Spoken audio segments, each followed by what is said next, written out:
My name is Chris Lapp. I am on our corporate partnerships team at Zillow. And some of us didn't know we had a hot mic moment going on here. Hey, everyone. Welcome. We're so glad you're here. We are absolutely thrilled to be here with you today. And we have a great panel, some amazing panelists, and all of you.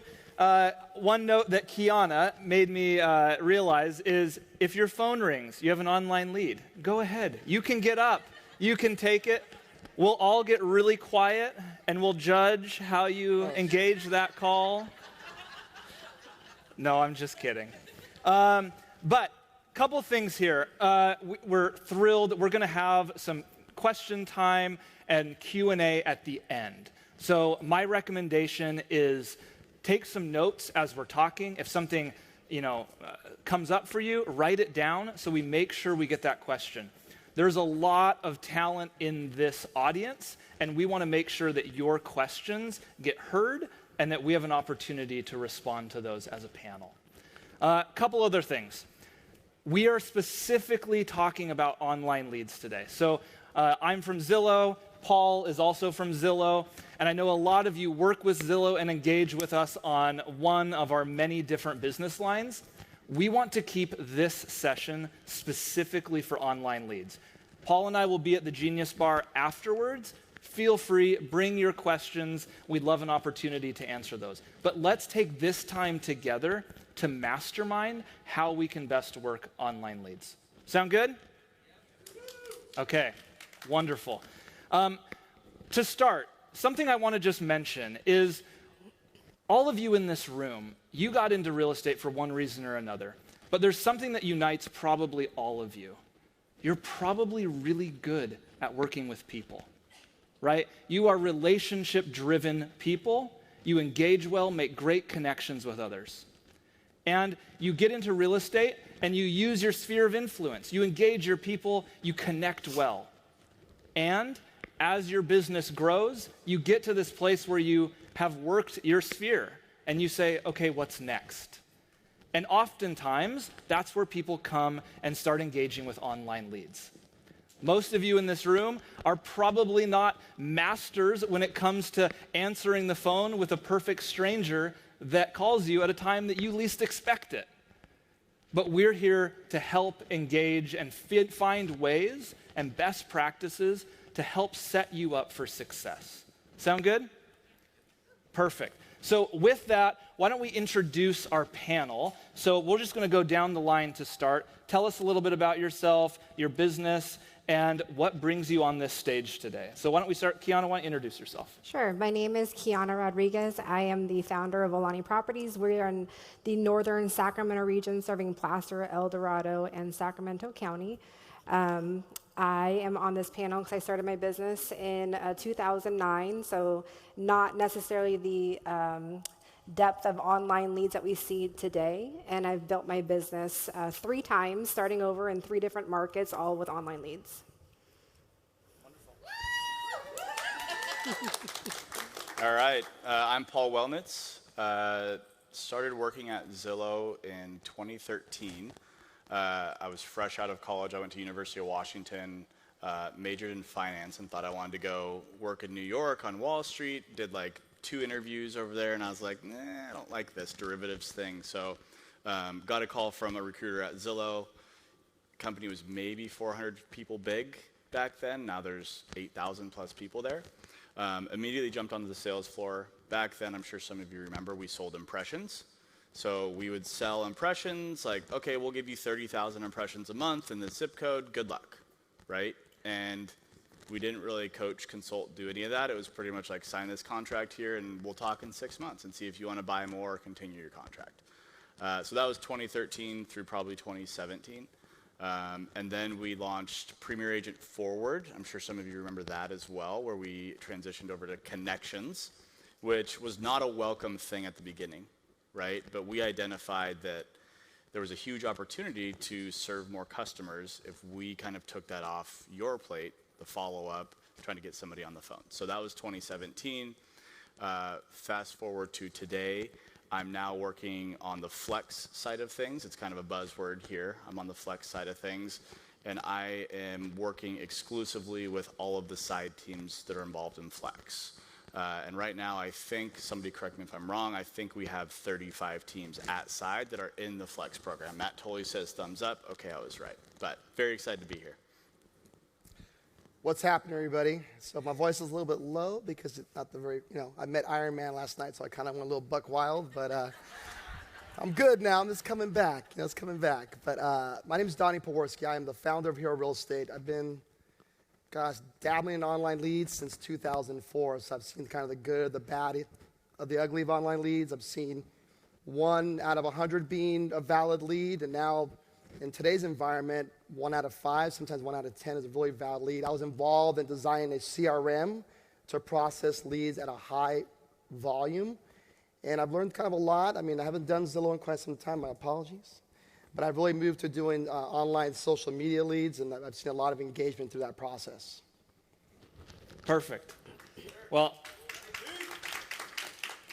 so the way we're going to do this is I'm just going to popcorn some questions to different panelists.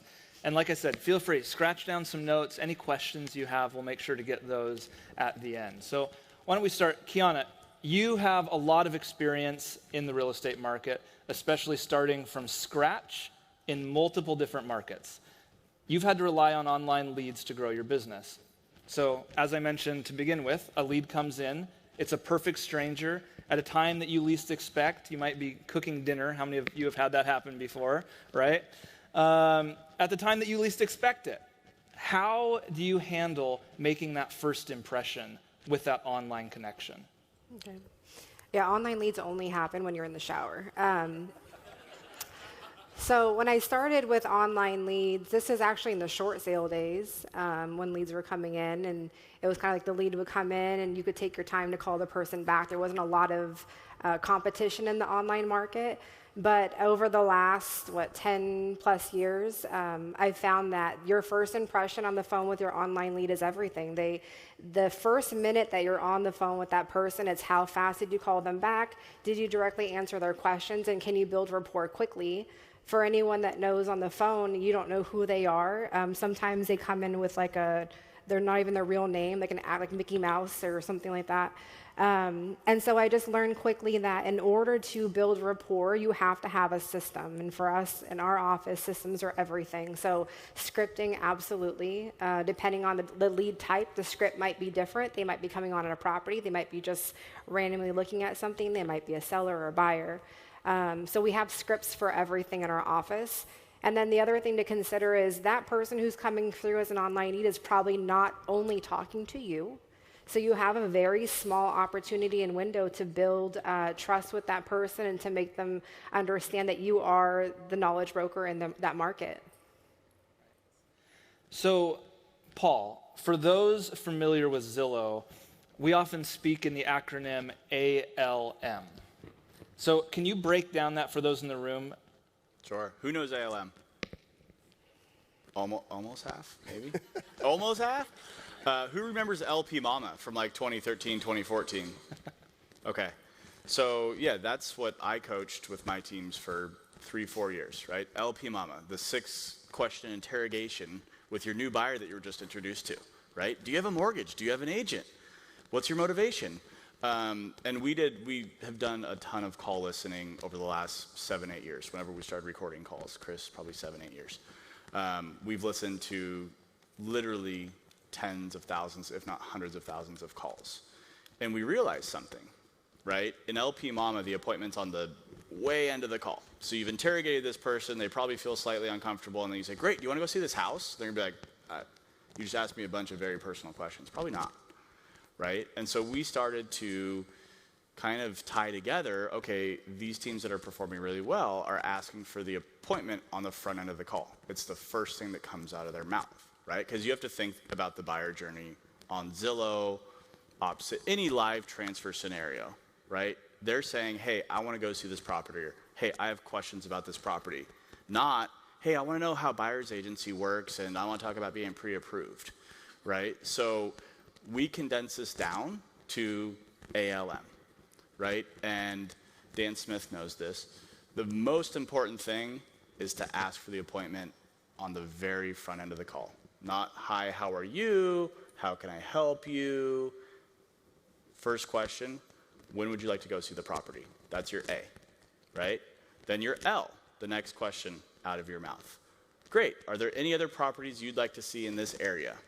What that does for you is that it just distills down where that person is looking without directly asking them, what neighborhood do you want to live in? It helps you kind of correlate where they want to be. And then lastly is the M, which is motivation. This one's a little bit confusing because I've listened to thousands of calls myself, and some people make the mistake of just taking it literally and being like, what's your motivation today for reaching out? Well, I want to tour that house. That's why I reached out. Motivation is basically like, what's motivating you to reach out about this property, right? So the question, people do it differently. My favorite one is, what caught your eye about this home? And then hopefully they give you this information. Oh, well, we need a 4-bed, 2-bath, and we'd love to have a pool. And you can be jotting down or taking notes in your head. Or the best way to do it, listen to the call after you take the connection call. And that's your ALM. And the best calls that I ever listened to, and I still listen to calls every single day, Monday through Friday. Dan's laughing. The best calls are under 2 minutes. Because guess what? If you start letting the client or the potential client control the call, you ask too many questions, it can go off on a tangent quickly. Oh, wait, you're not the listing agent? Oh, well, no. And then you're in this rabbit hole of explaining how buyer's agency works. That's a big no-no. So we coach to a very simple ALM script. And then there's a bonus question at the end once you become proficient in ALM. And that's basically just like, hey, if everything checks all the boxes, would you mind me setting up a couple other showings for you if I think you'd be interested in seeing them? Sure. Then you get validation to set them up on a safe search, checks another box, right? And then you confirm the appointment and get the heck off the phone and then confirm with them once you've confirmed with the listing agent and the sellers.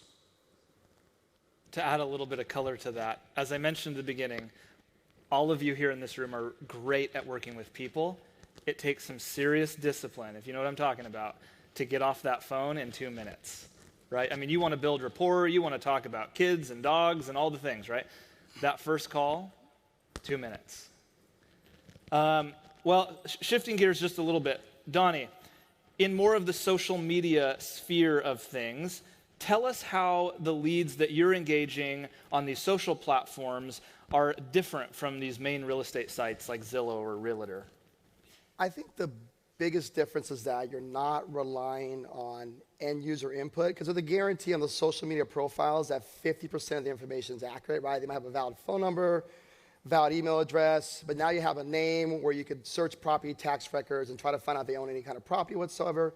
That's been a kind of a big win for me because a lot of times online leads are anonymous and they put, really like nice registration names like well, I'm not going to say that, but we're not going to go there, but I think with the social media profiles, you get a lot of good information, and a lot of times you can pull up their profile. You obviously now can instant message them. Obviously, they have to accept your requests, but you can see kind of where they're based out of, if they're in your region or not. I mean, that's kind of what's been really successful for me on the online lead, the social media lead stuff. So, Donnie, following up with that, on a site like Zillow, people are reaching out specifically, right? Because they're saying there's a button that says contact agent, right? I mean, the call to action is the first step that a consumer does. Mm-hmm. With social media connection, it's a little bit different. How do you get that call to action with someone who isn't specifically reaching out to a dedicated real estate person? The one thing I've learned from social media platforms is that everybody spends the most time on photos and videos, right? So when you design your ads, I've seen ads that you have to scroll. You've got to design an ad that fits on this device, right? And you got to just provide a little bit of information where they're willing to click on it and learn more about what that ad is. And it's your job to figure out really what the real estate intent is. Sometimes they just want to look at photos. Sometimes it might be a valid lead. You just don't know. But the way you design the ads is try to keep it as simple as possible to bring them into your ecosystem. Because once they register into your ecosystem, now you're kind of following them all as they traverse the internet, right? You got ad rolls, so you're showing them ads on Yahoo or CNN. They're constantly seeing you in their online search. Yeah. So the lead comes in. Kiana, what do you do? What's your process from start to finish? What's your tech stack? So speed to lead is real. I know I've tons of people like, no, you can call them back in a day. No, you can't. So we used to have various platforms for different types of leads coming in. So for instance, we use the Zillow app, but we have one centralized CRM. A lot of us have either transitioned over to Follow Up Boss, or we're already using Follow Up Boss. So we've used Follow Up Boss for a really long time. So when that lead comes in, we have a distribution process where the first agent that's available takes that lead. And that goes for Zillow, that goes for our landing pages, PPC, whatever it is. I want to make sure also, and I think this is a big takeaway probably for some of you who may be on the receiving end of leads, don't answer the lead if you're in your car. Don't answer the lead if you have a sandwich in your mouth. Like they're expecting to be connected with somebody within the first couple minutes of them asking questions, and they don't want to hear that you're in your car. So our rule is that the available agents are the ones that are grabbing it.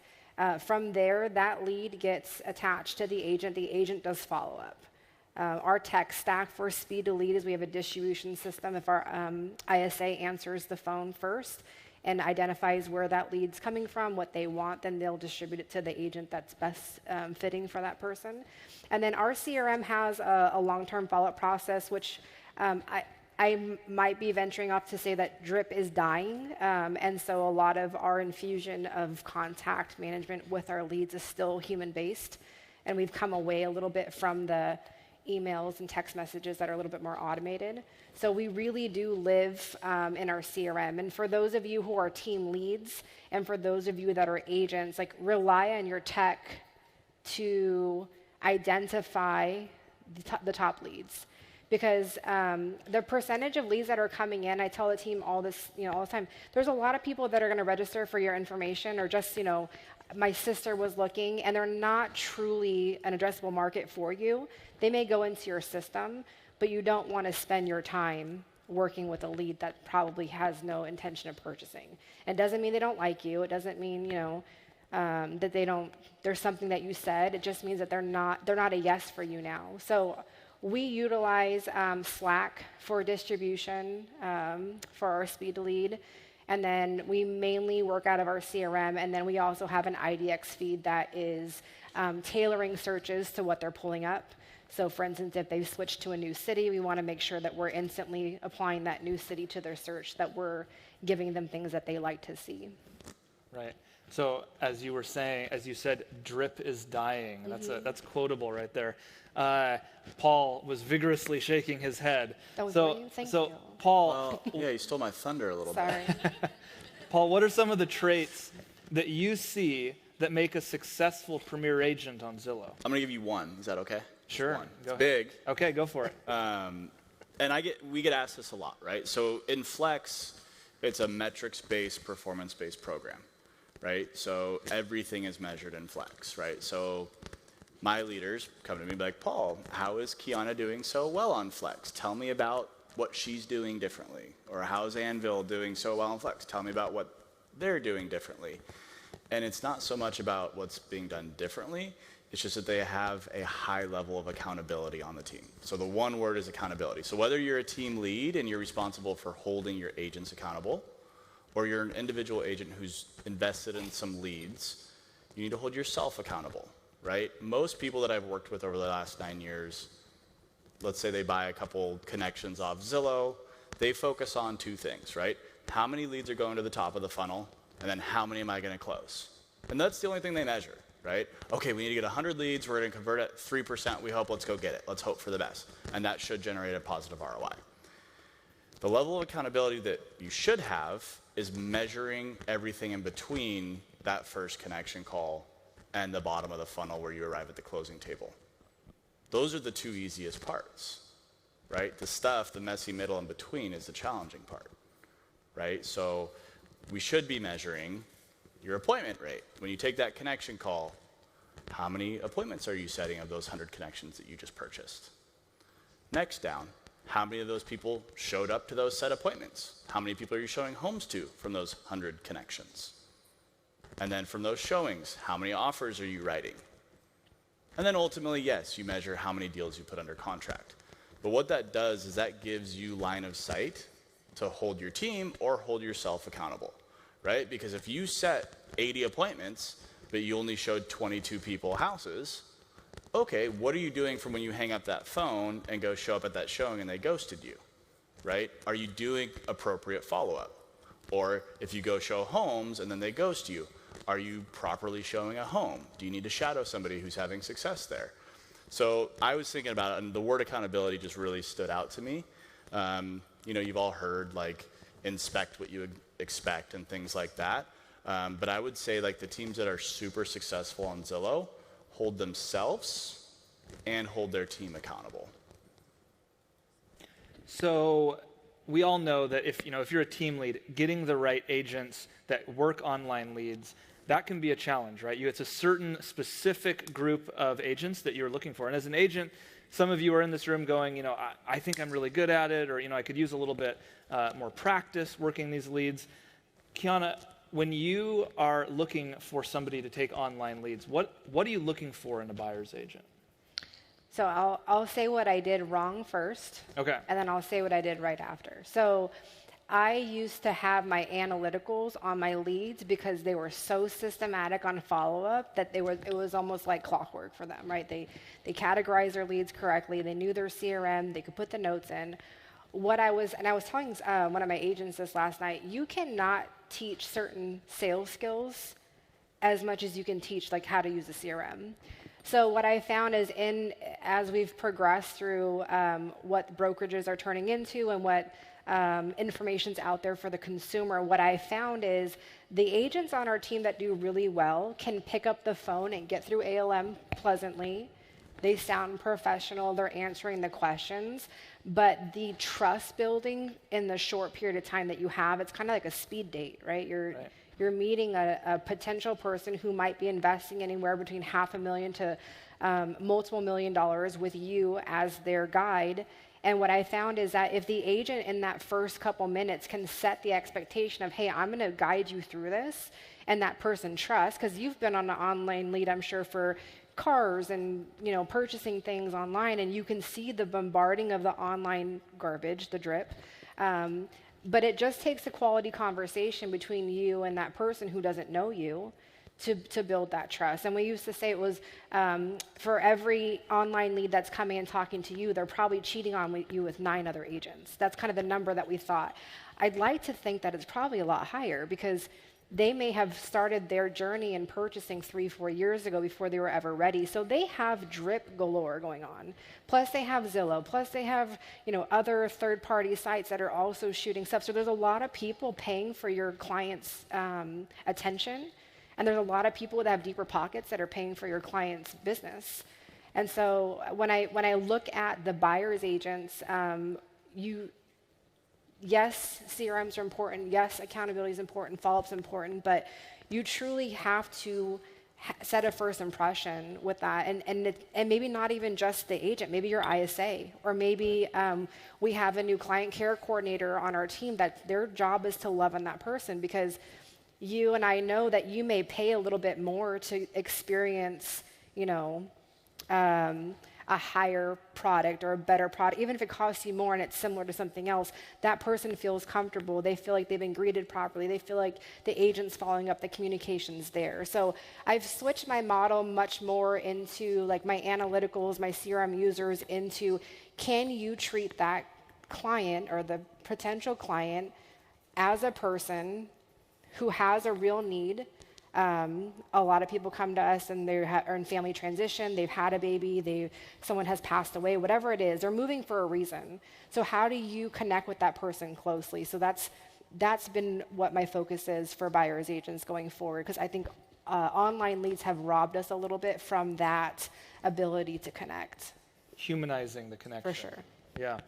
So for the buyer's agents in the room, some of you might be sitting here and wondering, what are the metrics that I should strive for, right? Like, let's get to brass tacks. Like, what would be some goals that I can aim for? Paul, can you give us some metrics, some goals that some of these agents could maybe be striving for? Sure, Chris. I wrote them down this morning. Look at that. Amazing. So like I said, I work with 35 flex teams. They're all outside. We've delivered roughly 17,000 connections to these teams over the last 6 months, so pretty big sample size. And then across the entire country, obviously a much larger number than that. So what I'm gonna do right now is just read off what the top 10% of teams across the country are performing at in Flex. So remember, we were talking about the accountability in the middle of the funnel, not just the top and the bottom. So the first thing that we look at really closely is appointment rate, right? And so top 10% of teams, this was as of this morning, and this number obviously changes, was a 76% appointment rate. That puts you in the top 10%. Met rate, which is showing homes or buyer consults, right? Or virtual showings if they're out of the state and you can't actually get face-to-face with them. Met rate, top 10% is 48% of all of your connections or live transfers from your other lead sources. Next up is offer rate, 12% offer rate on all connections. And then lastly, conversion rate, 7%, which we've seen over the years. We thought it was 3, we thought it was 4, but top 10% of teams are at 7. And we're super excited about that. And we could attribute it mostly to the accountability in the middle of the funnel. And I promise that's the last time I'm going to say that. By the way, did you all notice Chris and I have the Seattle business casual uniform on? It is, it's blue dark blazer, jeans, blue blazer, and jeans, and I have boots. Yeah. But yeah, those are the things that we pour over every single day, and it drives results, right? Because that conversion rate metric wasn't always 7%. Once we started focusing on the middle of the funnel, that number went up. Yeah, middle of the funnel is so important. Yeah. Donnie, I want to bring you into this conversation.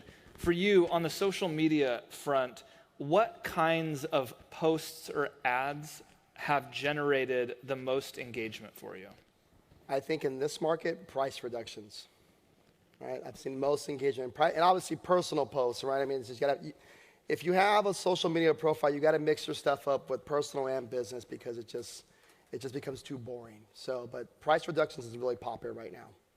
Interesting. So you've had this success with social media leads. As we all know, some of these big tech platforms, their algorithms, we become so algorithm dependent, right? And these algorithms have shifted over the years. What do you do to keep top of mind in some of these networks? I have a difference of opinion when it comes to email marketing. I think email marketing is still very effective because at some point, they're going to clean out their junk mail folder. And when they click on your email, you suck them back into your ecosystem. I mean, I've had people that I haven't spoken to since 2009 that reach out to me and say, hey, I've been getting your emails. I'm ready to sell. I mean, it didn't cost me nothing to set that up. If you're not dripping on people on a monthly basis, I mean, you're missing an opportunity. Okay, so I want to shift gears just a little bit here, and I want to go back, Kiana. With your team, how are you keeping them excited? How are you keeping them engaged in working these leads? Because it can be a slog sometimes, right? Sure. It can be difficult. So I used to coach, and I found that my teams that had agents that either had high turnover or eventually just stopped picking up the phone had something in common. And what I found was the agents on your team and their time available on their schedule is very limited. And so I don't want to fill my agent's time with, hey, you got a lead 9 months ago. I hope you're still, messing in the middle of the funnel with them. Like, I want them to connect, decide where that lead needs to be. Are they warm? Are they cold? Like, what's the deal with them? Are they 15? And it happens. And so what I want is, and I'm speaking to the team leaders and not so much the agents in the room. Your agents don't want to kick a field goal from the 50-yard line every single time. They just don't. And they may make it. You might have, an opportunity where you make it. But if you have your agents teeing up leads from the 50-yard line over and over, and you're going, don't worry, 6 and 100 are going to do it, but keep kicking, like eventually they're going to be like, hey, I'm not kicking this anymore. And so our administrative structure on our team is set up a little bit differently. My agents are responsible for the incoming leads and to identify the connection with them within the first 7 to 14 days. So first 7 to 14, that lead is new, it's a new conversation, and then they decide whether or not that's a warm nurture for them or if we need someone to do some long-term love on that lead. The people who are better at long-term love on your leads should be your ISA or should be an administrative team. It should not be your agents. Because when you look at your team, I'm a big football fan, so I look at everything in football. Your quarterback is teeing up the leads and getting them to their agents, right? And that's what you want them. You don't want them throwing balls at the ground. You don't want your agents not ready. And so for us, like, we have kind of like the initial line of offense where they're taking the ball and they're going to run with it. And if that ball needs to go back and be thrown at a different time, cool, we're fine with that. The incentive for my agents is that they're working with warm, ready-to-go people. I don't have them sitting at desks talking to people, hey, you signed up on our website 7 years ago looking for, it's like, those people are gone. Are they going to come back? They might. Yeah. Absolutely, they might. We have long-term nurturers that come back. But the total addressable market in your lead pool, and some of you have 5, 10, 15,000 leads. Like, you're not telling your best agents to come in and be like, have at it. You know, that's kind of like an old school mentality, I think, in lead generation.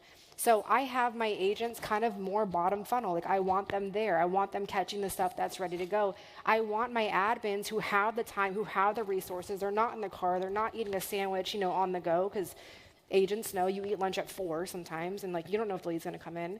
So I want them doing that. And you, as a culture, you can set other expectations in your group. Like, our agents have been writing multiple offers for buyers, and for those of you who are in a multiple offer market, it's rough telling your buyer over and over, like, please keep using me, but I know we just lost off on the 5th offer we've written, and a lot of times it has nothing to do with you.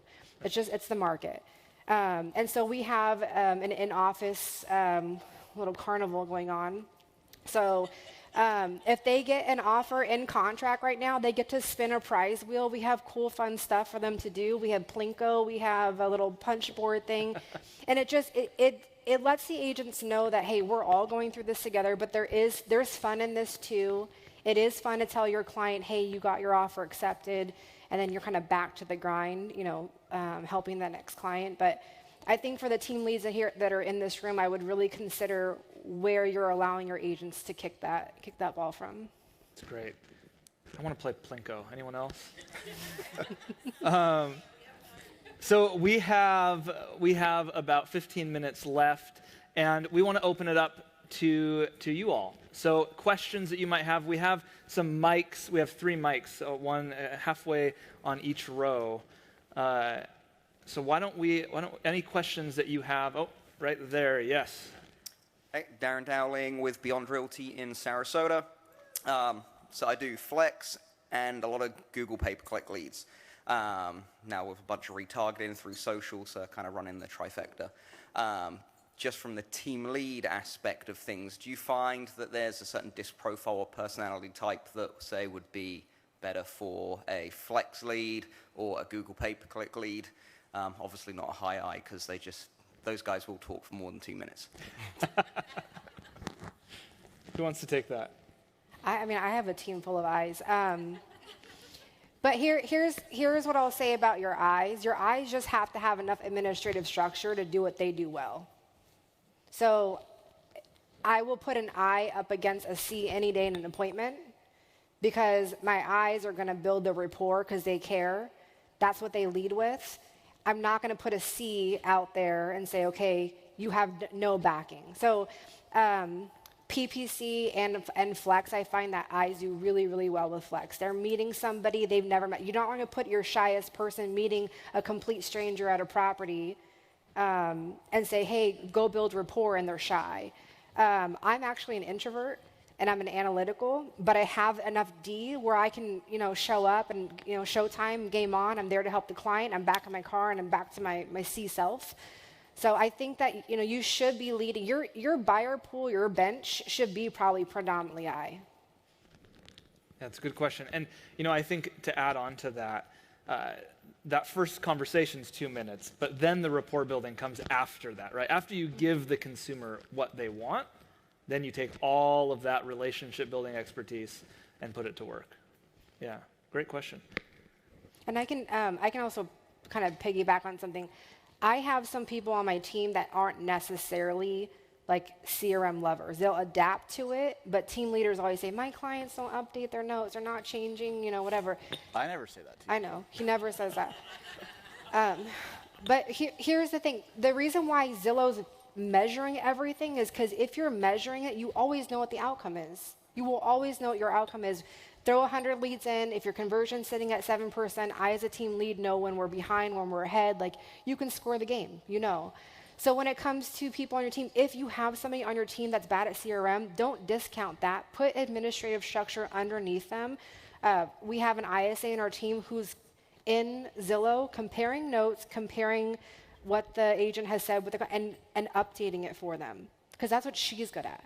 Huge. But I would never throw my ISA out like, hey, Kate, go meet this person at 2 o'clock in the afternoon and like have a good day. Like, it's just not the profile. But what I've learned is if my eyes have enough admin support, they have enough C behind them, and I can build that in for them, I don't need them to also be CRM maniacs and they're updating their notes all day long.